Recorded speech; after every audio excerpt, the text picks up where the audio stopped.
പെൺസുഹൃത്തിനെ സ്ഥിരമായി ശല്യം ചെയ്യുന്നുവെന്ന് ആരോപിച്ചുകൊണ്ട് യുവാവിനെ കുത്തിക്കൊലപ്പെടുത്താൻ ശ്രമിച്ച യുവാവ് അറസ്റ്റിൽ.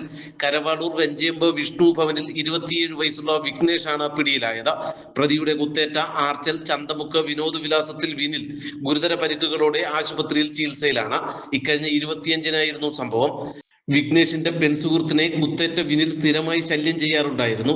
25-ാം തീയതി 9:30-യോടെ ഓട്ടോറിക്ഷയിൽ പോകവേ ഏരൂർ നെട്ടയം കോണത്ത് ജംഗ്ഷന് സമീപം വെച്ച് വിനിൽ പെൺസുഹൃത്തുമായി സംസാരിച്ച് നിൽക്കുന്നത് കണ്ട വിഘ്നേഷ് ഓട്ടോറിക്ഷ നിർത്തി ഇറങ്ങി വരികയും വിനിലിനെ കഴുത്തിന് കുത്തിപ്പിടിച്ച് നിലത്തേക്ക് തള്ളിയിടുകയുമായിരുന്നു. നിലത്ത് വീണ വിനിലിനെ കയ്യിൽ കരുതിയിരുന്ന പേന കത്തി കൊണ്ട് വലതുവശത്തെ നെഞ്ചിലും കഴുത്തിലും ഉൾപ്പെടെ കുത്തുകയായിരുന്നു. ഗുരുതരമായി പരിക്കേറ്റ വിനിലിനെ തിരുവനന്തപുരം മെഡിക്കൽ കോളേജ് ആശുപത്രിയിൽ പ്രവേശിപ്പിച്ചിരിക്കുകയാണ്. പിന്നീട് വിനിലിന്റെ മൊഴി രേഖപ്പെടുത്തിയ ഏരൂർ പോലീസ് വധശ്രമം ഉൾപ്പെടെയുള്ള വിവിധ വകുപ്പുകൾ ചുമത്തി കേസ് രജിസ്റ്റർ ചെയ്തു. ഏരൂർ എസ്എച്ച്ഒ VS അജീഷിന്റെ നേതൃത്വത്തിലുള്ള പോലീസ് സംഘം കൊല്ലത്ത് നിന്നുമാണ് പ്രതിയെ അറസ്റ്റ് ചെയ്തത്. വൈദ്യപരിശോധനയും തെളിവെടുപ്പുകളും പൂർത്തിയാക്കി കോടതിയിൽ ഹാജരാക്കിയ പ്രതിയെ റിമാൻഡ് ചെയ്തു.